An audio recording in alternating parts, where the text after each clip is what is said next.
Welcome to the Deep Dive, where we cut through the noise to bring you the insights you need. Today, we're diving into, well, a challenge that I think almost every business owner knows: waiting to get paid on invoices. Oh, yeah. That lag time. Exactly. It's that, frustrating feeling. You've done the work. The revenue is technically yours, but it's just stuck. Ties up your cash, maybe slows down your growth right when you need that flexibility. It's a classic liquidity trap, isn't it? Hmm. You've delivered, but until that payment actually hits the bank, the money isn't really, well, real. It's just potential on paper. Absolutely. And that's exactly why we're exploring something called factoring today. It's a financial tool, maybe a bit misunderstood sometimes, but potentially really powerful. Our mission here is to unpack it, pull out the key insights from our sources, help you understand how it works, the benefits, some might surprise you, and, what to think about if this path seems interesting for your business. Ready to jump in? Let's do it. Yeah. So factoring, at its core, it's actually pretty straightforward. You're essentially selling your accounts receivable, those unpaid invoices, to a third party. The factor. Like the factor. And you do that to get immediate working capital. So think of it like this. You get cash now for sales you've already made instead of waiting, 30, 60, maybe even 90 days? Okay, so it's not a loan, technically. You're selling something you already own the right to collect on that invoice. Can you, walk us through the steps? How does it actually work day to day for a business? Sure. So first step, business as usual. You invoice your customer after delivering the goods or services. Standard stuff. Exactly. Then you send a copy of that same invoice over to the factor.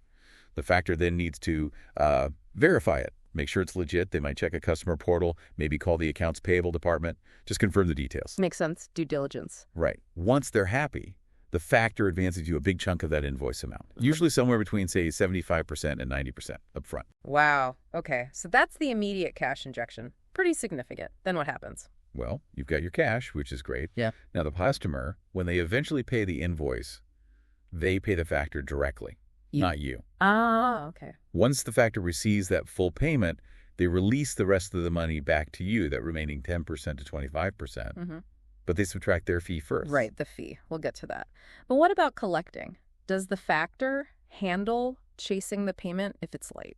Yes, and that's often a key benefit. The factor usually takes over the collection liability. Imagine not having to make those awkward follow-up calls. Oh, that's huge. Yeah. It frees up your team's time, reduces hassle. It's definitely something businesses need to factor into their cost-benefit thinking. It's not just about the fee. Good point. Let's talk about that cost-benefit side then, because the fee is usually the first question, right? What's typical? Yeah, typically you're looking at fees maybe in the range of 1.5% to 3% per month. Per month, okay. Now, that might sound a bit higher than, say, a bank loan interest rate. But you have to look at the context. Right. For businesses that maybe can't get a traditional bank loan easily, maybe they're too new or don't have enough collateral or their revenue fluctuates, or even if they just need funding fast. Like really fast. Exactly. In those cases, factoring can actually be more cost-effective overall because it unlocks capital they couldn't otherwise access or couldn't access quickly enough. It's about what that money enables. That's a great way to frame it. Not just the cost, but the opportunity cost of not having the funds. Right. Are there other benefits besides just the quick cash and offloading collections? Oh, definitely. We mentioned reduced overhead from not doing collections in-house. Yeah. That's a direct saving. But also, improved cash flow is just crucial for smooth operations and, importantly, for growth. Seizing opportunities. Precisely. Maybe a supplier offers a discount for bulk purchase, but you need cash now. Factoring lets you do that. It allows you to complete more sales because you have the capital to fulfill them. And here's one that often surprises people. It can actually help a business become more bankable over time. Really? By using factoring, you demonstrate consistent cash flow. You show you can manage receivables effectively, even if the factor is doing the heavy lifting on collections. It sort of builds a track record. It can be like financial training wheels, preparing the business to eventually qualify for traditional bank loans later on. That's fascinating. Using alternative finance to eventually access traditional finance. Okay, back to the fees for a second. How are they calculated? Are there, hidden details? Good question. There are nuances. The fee definitely depends on whether it's recourse or non-recourse factoring. We should probably explain that difference. Yeah, let's pin that. And the volume of invoices matters too. More volume can sometimes mean slightly better rates. Critically, The clock on the fee usually starts ticking from the invoice date. Not the date you get the advance. Typically from the invoice date, yeah. And it runs until the factor receives the payment. So how long it takes the customer to pay impacts the total fee. Ah, okay. So faster paying customers mean lower overall fees for that specific invoice. Exactly. Rates can vary based on payment terms. That's why it's super important to talk directly with the factoring company, understand their specific fee structure. No surprises. Absolutely. Okay, you mentioned recourse versus non-recourse. That sounds important, probably related to risk. What's the deal there? It's a fundamental difference, really.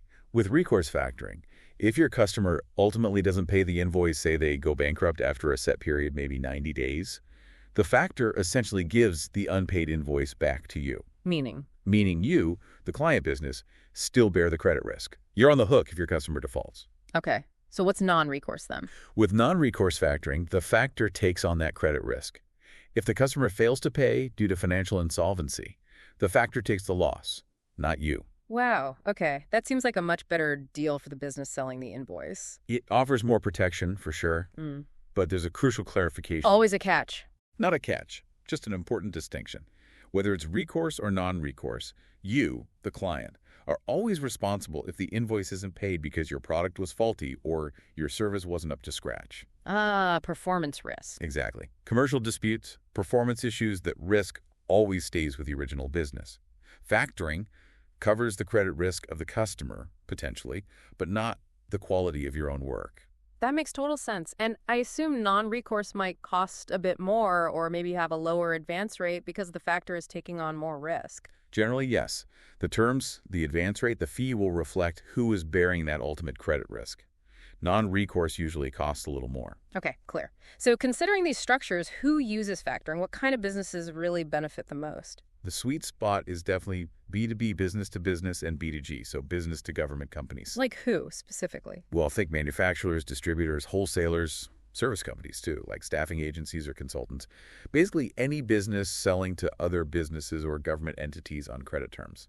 And why them? Because they typically have decent, often creditworthy customers, but the business itself might have funding needs that traditional banks can't meet. Maybe they're growing super fast, faster than their balance sheet suggests they can handle according to the bank. Or they just need cash now to fill a big order. So it bridges a gap. Strong underlying business, strong customers, just a timing or accessibility issue with traditional finance. Exactly. And the use cases vary too. Sometimes it's a short-term bridge, maybe companies heading towards an equity raise or even a sale, and they use factoring to tidy up cash flow beforehand. Strategic. Very. We also see private equity-owned companies using it for quick cash injections, maybe for add-on acquisitions or just operational flexibility. The common denominator is always good customers, but a need for faster funding. It's about enabling opportunities. Oh, okay. Now, one thing I know business owners worry about is their customers. If my customer finds out I'm factoring their invoice, will they think my business is in trouble? Will it damage the relationship? That's probably the number one concern we hear. But honestly, the sources suggest it generally has zero negative impact. Really? Yeah. Especially larger customers, they're often very used to their suppliers using factoring. It's common practice in many industries. Even smaller businesses use it frequently now. So it's not necessarily a red flag for the customer? Not usually, no. The best advice is just be upfront. Tell your customers you're working with a factoring partner to improve your liquidity. You can even spin it positively that it helps you serve them better by ensuring you have the working capital to deliver consistently. Transparency builds trust. Good advice. Communication is key. Okay, staying on the practical side, what can businesses do to make their invoices, their accounts receivable, more attractive for factoring, or just healthier overall? Great question. A few things. First, keep an eye on customer concentration. How much of your total receivables are tied up with one single customer? Too much concentration can sometimes be a concern for factors. Diversify the customer base if possible. Ideally, yes. Second, and this is just good business practice anyway, do credit checks on new customers before you extend payment terms. Be cautious about offering credit if they look risky. Prevent problems before they start. Exactly. And interestingly, receivables often actually get paid better when managed by a factor. How so? Because factors are specialists in this. They have professional processes, they follow up diligently, it's their core business. Many companies just don't have that dedicated focus in-house. So the factor's involvement can sometimes improve overall payment times. Huh. Didn't expect that. Yeah, it's about discipline and focus. So the main takeaway is pay close attention to your receivables, keep good records. It helps whether you factor or not. Solid advice. Now, this sounds like it could get tricky. What if a business already has other financing, like a bank loan or a line of credit? Can they still use factoring? Ah, yes. This can be complex. It really depends heavily on the type of existing financing. Some types of loans are often easier to work with. Things like certain SBA disaster recovery loans, maybe some idle loans that aren't specifically tied to receivables. Sometimes banks are willing to subordinate their position on receivables for those. Subordinate meaning letting the factor get paid first from the invoices. Exactly. Letting the factor have the first lien position on those accounts receivable. That's the key requirement for most factors. Got it. So which types are harder to work with? Well, traditional SBA loans can be challenging because the SBA often wants that first lien themselves, and things like merchant cash advances, MCAs, can also complicate things significantly because of how they're structured. So that first lien requirement is often the main sticking point. It really is. If another lender already has a primary claim on your receivables, it makes it very difficult, sometimes impossible, for a factor to step in, unless that first lender agrees to step back, which they may or may not do. So what's the bottom line advice for a business in that situation? Full transparency from day one. Talk to the potential factoring company about all your existing financing arrangements. Be upfront about lanes. They're the experts in navigating this and can tell you what's possible. Maybe they need to negotiate with your bank. Maybe it's not feasible, but hiding it won't help. Absolutely. Honesty is the best policy there. Okay, so we've covered factoring generally, but the source has also highlighted one specific company, Versant Funding, with a kind of unique approach. Yes, Versant Funding has a really distinctive model, particularly their non-recourse offering. Their main difference is they focus almost entirely on the creditworthiness of your customer. Not on the business applying for factoring. Exactly. They're underwriting the customer's ability to pay the invoice, not digging deep into the client's own financials, your financials. Wow, that sounds easier for the business owner. Much easier and faster. It means they typically don't need to see your company's financial statements, tax returns, personal guarantees, none of that usual stuff. That's a huge difference from a bank loan process. Night and day. Because they're privately funded, they also have more flexibility and can make decisions quicker than big institutions. And they do some things that are pretty unusual in the factoring world. Like what? Like being willing to factor older invoices sometimes, or handling situations where maybe 100% of your receivables are with a single customer, which, as we said, can be a red flag elsewhere. Their focus on the customer's credit makes them uniquely flexible in certain situations. Very interesting. A different flavor of factoring. So let's kind of pull this all together. This deep dive really shows that factoring isn't just, a lender of last resort. It seems much more strategic than that.